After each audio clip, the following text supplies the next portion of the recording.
8 Mei 1959, pemasyuran Duli Yang Amat Mulia Tunku Sri Ismail sebagai Sultan Johor.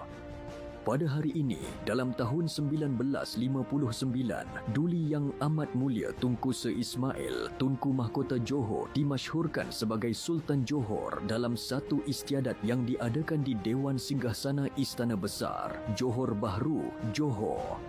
Pelantikan baginda ini dilakukan bagi menggantikan almarhum Sultan Sir Ibrahim ibni almarhum Sultan Abu Bakar, Sultan Johor dan ayahanda baginda yang mangkat di London.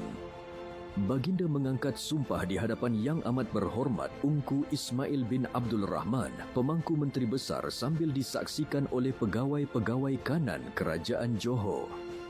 Sebagai catatan sejarah, jenazah almarhum Sultan Sir Ibrahim dibawa dengan menaiki kapal terbang untuk disemadikan di makam Diraja Johor pada 11 Mei 1959 bersebelahan makam ayahanda baginda almarhum Sultan Abu Bakar ibni almarhum Raja Temenggung Tun Daeng Ibrahim.